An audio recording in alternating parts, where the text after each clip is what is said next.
Hello. Alright, hello all of two people. Welcome to my workshop. Today I thought to just put my 3 favorite DPS heroes into one workshop, so here we are. We'll be taking a look at Echo, Pharah, and Mei. So let's start with Echo. Pretty cool cinematic for Echo. Echo is a high burst damage poke hero with versatile styles of play and incredible mobility and carry potential. Do you know, Echo has the highest pick rate of any DPS hero currently being played in the OWL. But I have to ask, in ladder play, do many people run into Echo players in competitive? So Felk, hate to put you on the spot, but do you see a lot of Echo players in ladder? Actually, a decent amount, yeah. A decent amount? Alright, so Definitely one of the most picked DPS heroes. you would think so. In Grandmaster, that may be true, but if we go all the way down to gold, for some reason her pick rate is way down there. Somehow less than Torb. Stupid question, can you check Diamond? Oh wait, I could. it's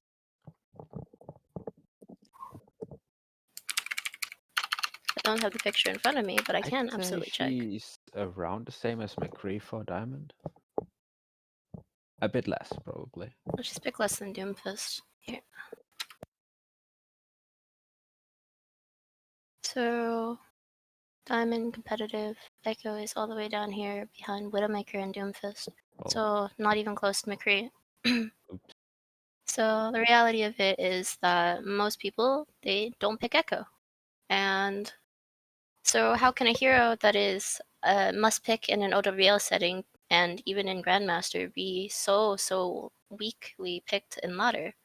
And the reason why most people don't like locking her is because most people just really can't get value on her. They can't really play her properly, especially in lower elos. There's this general assumption that she requires a pocket to play, especially in lower elos. There are a lot of people who are like, I won't pick Echo because I don't have a Mercy. That's not true. You can absolutely play her without a pocket. Um, so she's really quite difficult to pick up, and she's probably the newest hero in Overwatch, so most people haven't had the time to learn her properly. But then that's why we're here today. We can learn to play her. So in terms of Echo settings, the hold for flight one is an interesting setting, and pretty much what it does is if it's on, you can tap it, your flight key, with a directional key to dash really quickly just by tapping and letting go. Whereas you can only perform this dash normally by double tapping your left shift key for the flight to end your fly really quickly, so it's obviously less intuitive. So I actually have a small video here of the Echo settings. So this is just how the dash looks generally. So with the hold for flight off, then you can still do it. It just looks a little bit clunkier, but it is definitely possible to do the double tap input. But I personally prefer the other setting, hold for flight on, where you can get incredible mobility just with the dash movement. Didn't know it? I did not know that existed. Yeah. So most Echo players play with half of her mobility even being used, right? They just fly around and hope they don't get shot. But you can be like essentially a Genji, hard engage on people, disengage, walk and respond twice as fast by doing this. Um, so you can even avoid ultimates or reset your cooldown quicker, which is also important in certain scenarios because some people will just hold their flight out for like the whole 6 seconds, which is really quite long, and then they don't have the cooldown. So with the settings for Echo out of the way, we can then talk about different styles of playing Echo. So there are two styles I would want to talk about today. So the first one is like a poke DPS assassin style Echo. So your goal is to engage on squishies and then get out, kind of like Tracer or Genji are quite similar. Um, so in a standard engage style, you would fly at the enemy team. At the beginning of your fly, you'd shoot them, stick them, shoot them again, and then beam for optimal like DPS and animation canceling on your abilities. At the end of your fly, you want to reposition out of the fight or like on high ground so that you can wait for your cooldowns to come back. So this is like the easy way of doing things. It's easy to execute. The con for this is that you don't really have that great mobility when you're flying straight into their face, so you're really easy to kill. So you do this when there aren't any ways to stage on high ground. So this is Dante's Echo Guide. He has a few examples. Let me turn the resolution up a little bit. Of him assassinating people and then resetting to high ground. So we can play this again. So he came from underneath, he flies. So obviously, the way of doing this is super punishable because, generally speaking, it's easy for hitscan to hit people who are floating quite slowly into their face. So the next way of engaging onto somebody as Echo, I would say, is the assassin dive portion. This is the second engagement style underneath the category of poke DPS assassin style Echo. So you start high ground, you use your glide downwards, so you're not using a fly, you're just falling while hitting your space key. As you're falling, you do the same 200 damage combo pretty much. You shoot sticky, shoot beam, and then you quickly tap your directional key to fly out quickly. It's a lot of quicklies, but it is very fast. So there are pros to this. You're super safe when doing this, hard to punish because you have an escape cooldown still. The con is that you need to put yourself in a good position ahead of time, so you can't just do this all willy-nilly, you have to think ahead. So when would you do this? Well, there has to be a high ground for you to use so that you don't have to use your fly to engage. So again, Dante's video has a few good examples of this. This is a fantastic Echo guide. So see how he drifts down and then he flies out immediately out. Same here. This is a common staging spot on Anubis. I've used this one a few times myself. Doomfist players use it. So you can absolutely play Echo kind of like Doomfist style-y. Like you go in like an assassin and you just try and one-shot somebody and get out really, really quickly. So you can obviously see the difference between both styles of engagement. The first one is any ladder player can do it. The second one is something you'd find in higher elo Echo players.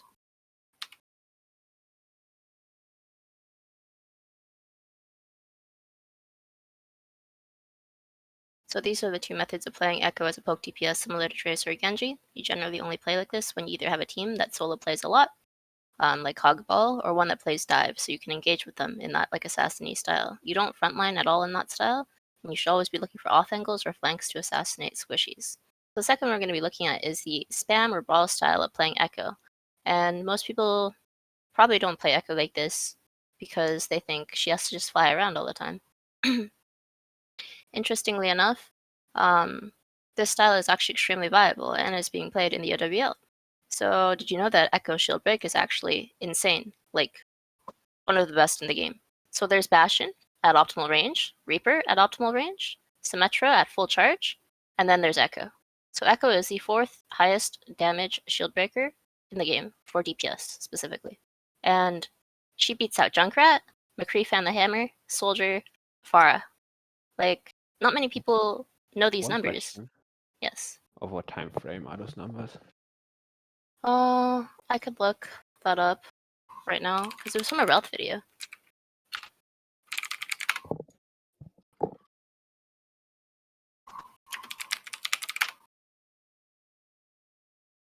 You don't probably not really important. I'm just a person that's pretty bit too obsessed with numbers.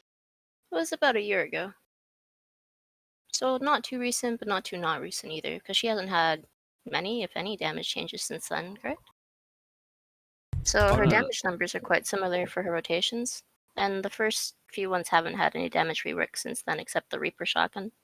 Oh no, I meant like DPS. You could, for example, if you have like a tracer pulse one, right? Mhm. And then you had make like a DPS calculation with 1 second, and her DPS would be insane, right? Because you would have like the pulse bomb and then maybe some shots, right? Or for Oh, I example, see, I see. Echo when you're like half HP and you're beaming on a target for the duration of the beam. But if you like go over a minute, like cooldowns will play a big factor, right? He did it over the duration of a normal team fight, so I assume about 1 minute.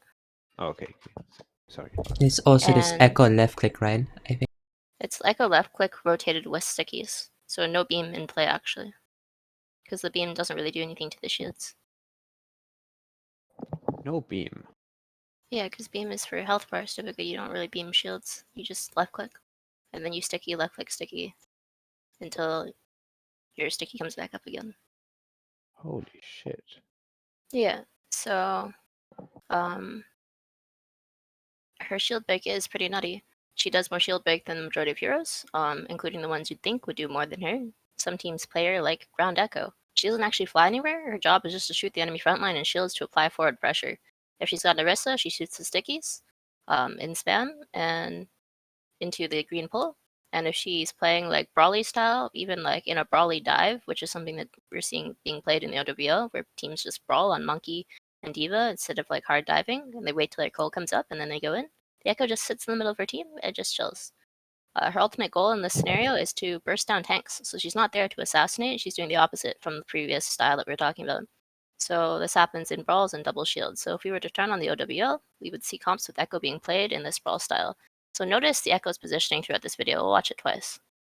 I could not get one from her perspective in this video, but you can see Flutta on the enemy team on the screen come up through various times. You see Flutta on the back left right here.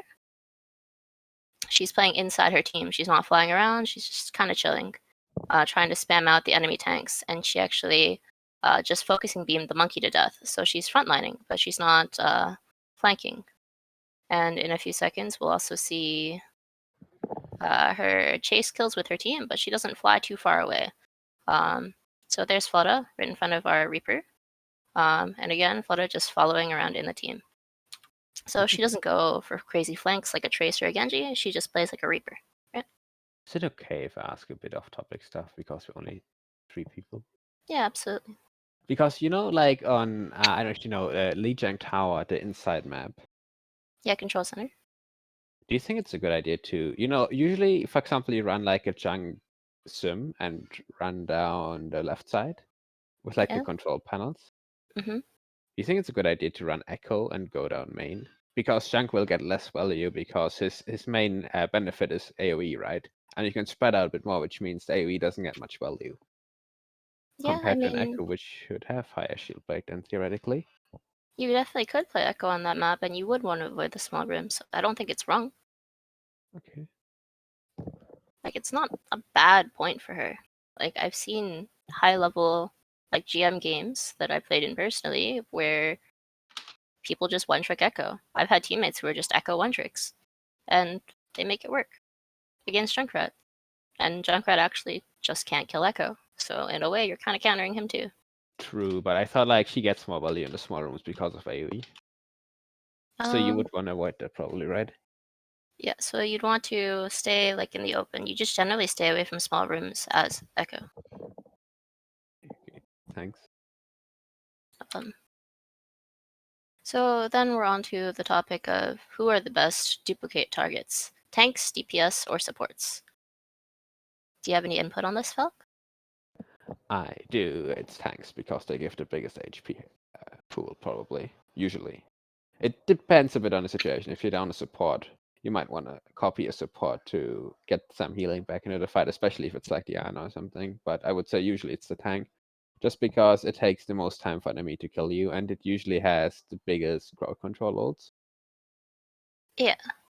So tanks are generally pretty good because then you can get 2 tank ultimates per Echo dupe most of the time, depending on which ult you use. Like, you can absolutely get 2 Diva Bombs or 2 Shatters. So tanks are always a good pick. Also, alternatively, you can pick a Brawl DPS because they have sustain ability. So that means Reaper or Mei typically, because they have pretty strong self-heal, self-sustain, and pretty strong ultimates too. Sombra is also a good dupe. But generally you don't do peels because they don't apply offensive pressure, and most of the time offensive pressure is better. And also, if you think about all the healer ultimates, you can only build 1 rally because rally actually is duration based, just like window or coalescence. Like, unless you happen to get like stunned out of your coal and live, and then try to build another coal, you're not going to build 2 coalescences. So generally, it's more value to dupe things that you can build 2 ultimates on because there's no like healer where you're probably going to build 2 healer ultimates just because they're all timing based. Your Echo dupe will run out of time. So absolutely farm 2 shatters instead. If you're good with your dupes, you can definitely carry team fights. So your successful duplicate conditions are dupe a hero you actually know how to play. So don't dupe ball if you don't know how to play ball, and know the fastest way to farm ultimate with it. So if you dupe Roadhog and you just go around waiting for your hook to come back off cooldown, you're probably not going to build dupe very quickly, or like the Roadhog ult in dupe.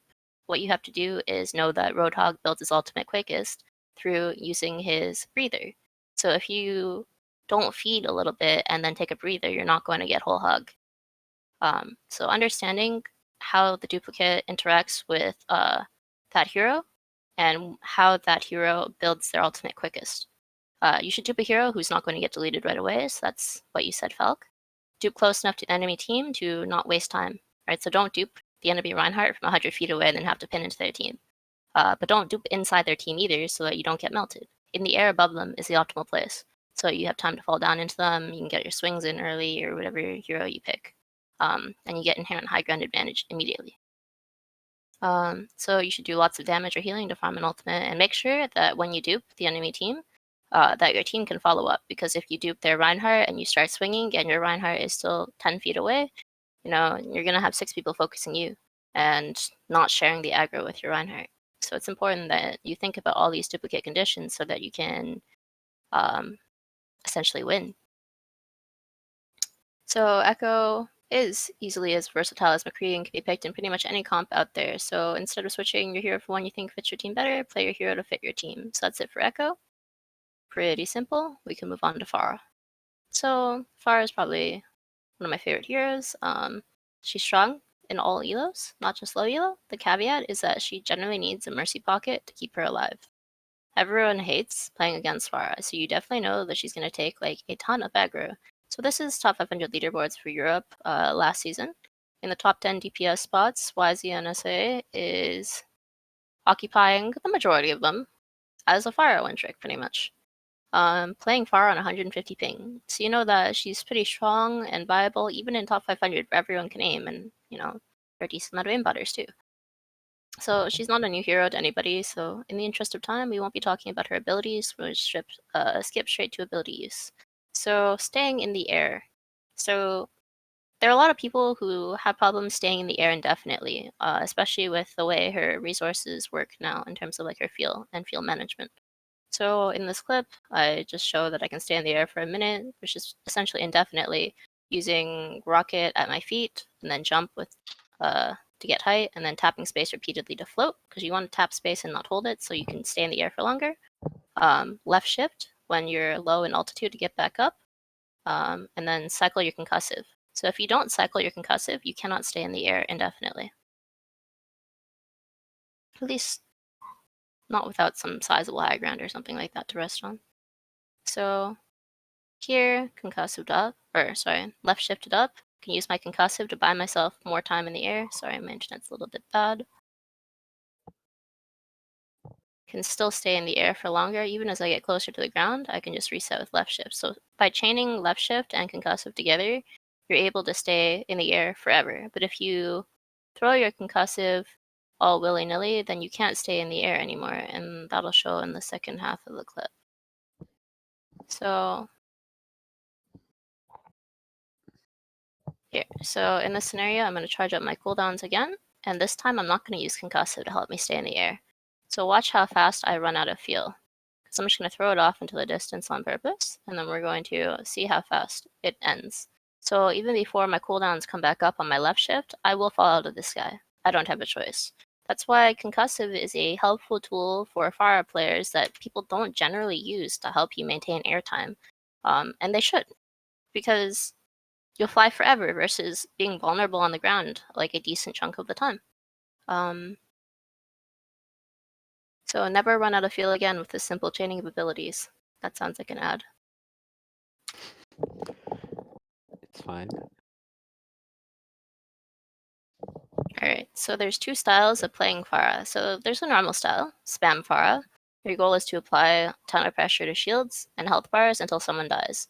Essentially, you're flying Junkrat. Not very different at all.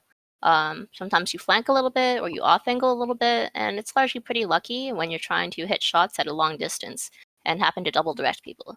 Like, the amount of skill you put into hitting a 2-shot at that distance is just kind of pointing and clicking. So you play like a spam hero. You throw rockets into chokes, hopefully. The pros to this style are you get a lot of damage, so your stats look pretty. You get the gold damage medal all the time. Get a lot of shield break, and you get a lot of hero damage. The cons are, you're not very accurate, so you're kind of Junkrat. You get shut down really easily because you're playing at a longer distance, so hit scans like that. And you don't really secure that many eliminations when the enemy heals are decent, and it's generally like not a very dynamic way of playing Pharah. I actually think I prefer the second way of playing Pharah, and let's dive Pharah. But we'll take a look at it in a second. So this is just a typical video of YZNSA playing spam Pharah. He sits close to rooftops, he hugs cover, he spams. And he just sits in the sky and just tries to spam at the enemy team. So applying pressure to shields, and he pokes, and then sometimes he just gets random kills. Oh, he got the bat kill. So, pretty normal stuff. You'll see ladder players just do this all the time because it makes their numbers look really, really good. So the second way of playing her, like I said before, is dive Pharah. So this is about explosively engaging onto a designated target. So normally like a head scan, you can get on top of a Widowmaker really easily this way. And then heals later to eliminate them from the fight as quickly as possible before immediately disengaging. So you essentially creep close enough to a target while you're sitting on the high ground, you turn your back to them, and you concussive off of a wall or the ground in their direction. You pretty much want to get on top of their head and then two-shot them. And then you use your left shift to get back up in the air to get out easily. So you just chill, you play spam Pharah until your next opportunity, and your concussive cooldown comes off, and then you can go in again. So this is how you deal with aimbotters, really strong Widowmakers, Krees, soldiers, like by closing the distance on them, and it seems kind of like counterintuitive, right? Like you're going out of cover to kill them. You guarantee that you're so close to them that you can't miss your two-shot. So there are some advantages to this. You're hiding your head hitbox by turning around so that you guarantee you won't die, especially because you have a pocket, you get healed right away. And you engage onto them so violently that they can't just poke you out, which is kind of what they want to do. Unlike in Spam Fire, where you just kind of poke each other, you're really, really trying to engage. So you really get on top of their heads. And if you think about head scans, they're super uncomfortable in this kind of angle. Like you would never want to be looking straight up in the air. That really sucks to use a head scan. So like at that range, you can easily two-tap them, and you're taking advantage of the fact that most of the time they don't have a pocket. And then you use your left shift to fly up in the air and engage, get out of their team. You just become a spam fire again. But now you've killed your counters. You would do this to kill like a key healer or a key DPS, like a hit scan. So the pros to this are it's safe. To kill hit scans, you get lots of elims and you end fights quickly. It's dynamic. The cons are it's like higher level fire play, I would say. It takes planning, like you have to set it up ahead of time. And if you have like a really terrible mercy pocket, and it happens, it can be hard for them to deal with like you engaging like that because it can be scary. So this is what it looks like from the Widowmaker perspective. So the Pharah gets in really close and then it becomes really awkward. I also have this video of him from Kronos doing a similar engage to cut line of sights onto this soldier. Let me know if it's too small and I need to full screen, but it shouldn't really matter because it should just be the general idea. So he's just playing spam Pharah initially, sees the soldier cross, he's like, oh no, now this soldier's too far away from me. So he concussive engages, breaks line of sight, and gets on top of the soldier's head. Now that soldier is totally screwed, because he doesn't have space, and hit scans, they really, really want space. Even from this soldier's perspective, this looks kind of crazy. So the Pharah is over there, it's pretty far away, he feels comfortable. And then suddenly the Pharah is a lot closer.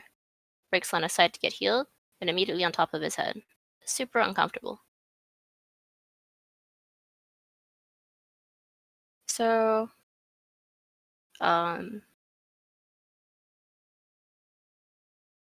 these are the two ways you can play Pharah. I climbed to Mid-Masters playing the second one, so I can guarantee that it really does work well, even against the more gifted hit scans out there. So we could talk about Barrage. Do you want to do this activity, Felk? It's just, should you barrage these comps or shouldn't you? I mean, should always. It just depends on the situation. Like defense matrix and distance to McCree. Probably on the first one. And immortality field, I guess.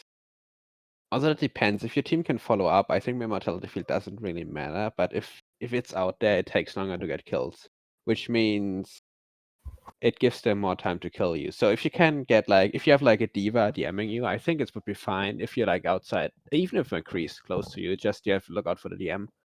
But if you can't get that much pocket, should probably not do it. Yeah, so you would need a lot of resources to make it happen. But think they're also grouped up, right? Like you definitely get a lot of value even if you don't barrage. But if you barrage and die, is the risk inherently worth it for you? I guess, right? because you know that you can wipe this team comp without barraging.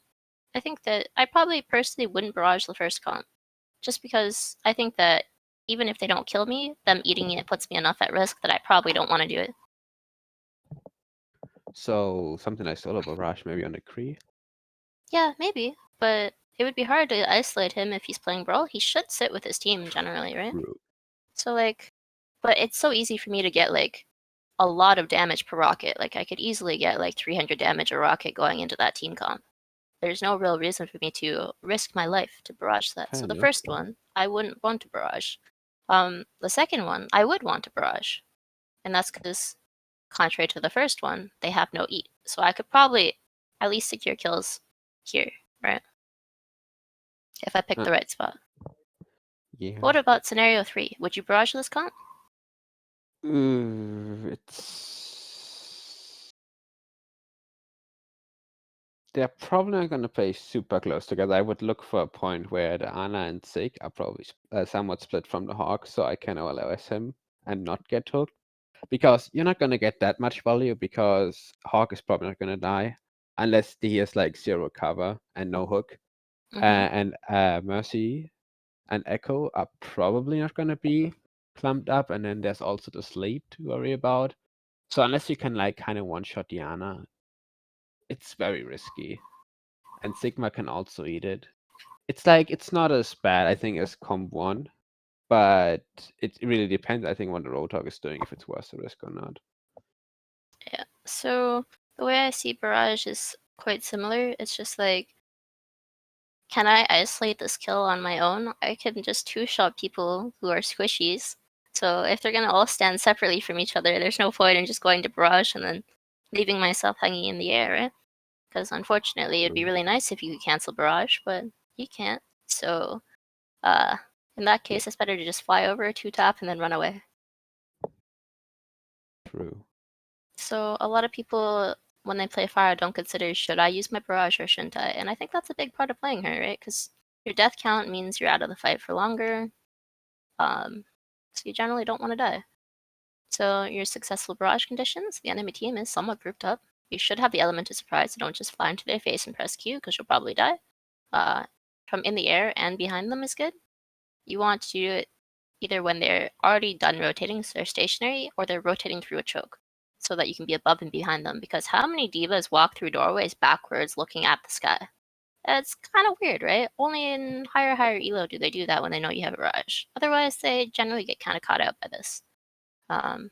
So by making people look up and turn around, it's super uncomfortable. Most people don't do it.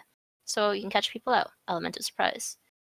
For best results, don't let them have like an easy eat on it, or throw a 6 shield into your face, or hook. So make sure you're barraging from behind. So this is a video of YZNSA.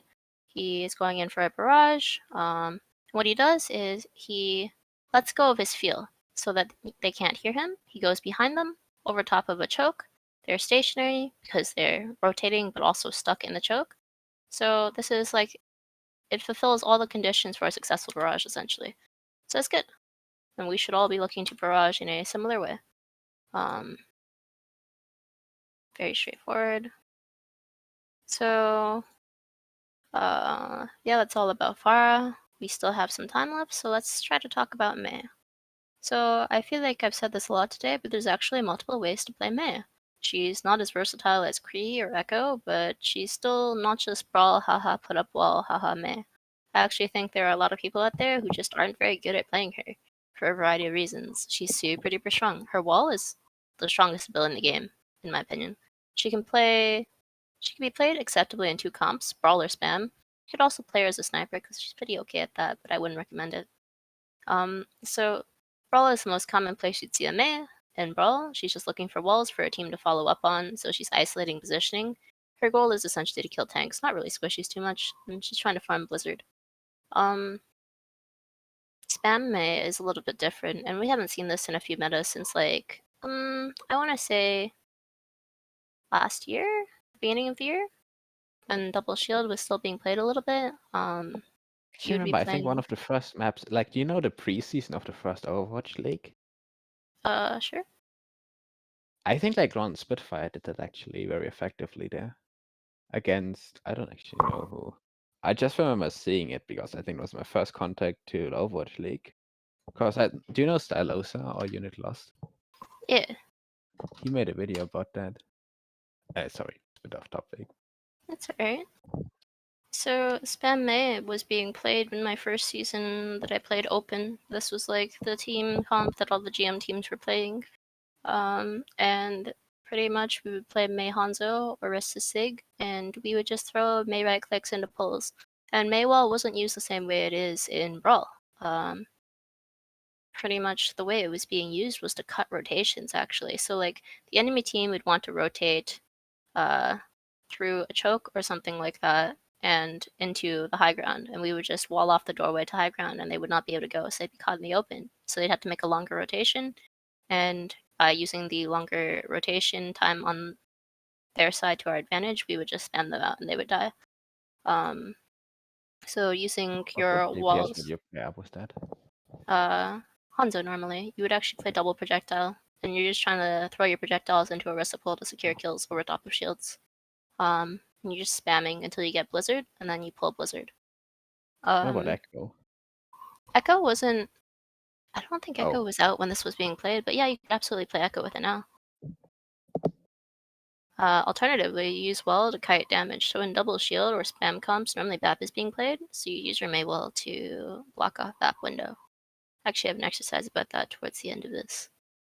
Gonna be fun.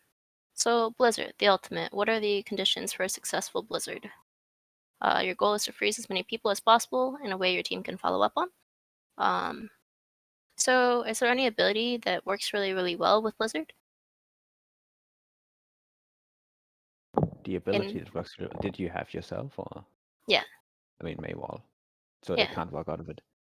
exactly. So that's the number one rule. Put Maywall behind enemy team before or right after your Blizzard pops so that you can stop them from running away. The cooldowns you're looking out for generally are tank line cooldowns, so bubbles and fortify. So you want to count cooldowns on the front line to stack the odds for yourself. If they have Zarya bubbles, right? If they have projected, the Rhine can just walk out of Blizzard. So you want to make sure they don't have bubbles. Because if you're not walling in a choke where they have to break the wall, then you can't keep them stuck there. Blizzarding in the mid fight after these resources have been used will help you Blizzard better, even against Divas or instead of Zaryas, because the longer the fight goes on, the less Matrix she has. So that's Blizzards. Let's talk about Maywall. So Maywall has 7 different uses that I can think of off the top of my head. So separating the enemy team from each other, trapping enemy team in space, separating your team from the enemy team. This one is helpful because if you put the wall up between your Rhine and their Rhine, it gives your team time to like heal up your Rhine if he's really, really low. You can deny an enemy team's ultimate, so you can like block shatter. You could lift your team on Maywall. We'll talk about why that could be important. You could lift an enemy team on Maywall. I've seen a sleeping monkey in bubble being put onto a wall so he can die to a diva bomb. It's a really creative way of using wall. And you can zone an area out, and we'll talk about why that's important too. So generally speaking, there are certain ultimates that I save wall for. So grav, because I can deny like the majority of a grav just with my Maywall. Enemy speed drop, I can stop them from running onto us. Window, I can stop them from killing us before we get into cover. Coalescence, pretty self-explanatory. You block it from hitting your team. And nano. So if it's going onto the Reinhardt, if I know they're going to nano run because there's no better nano targets, I'll just save my wall, throw the wall up in the Rein's face, and my team will just walk away. Alright, so this is an exercise. How do you wall a BAP window? Like, where do you place your May wall? Behind or in it?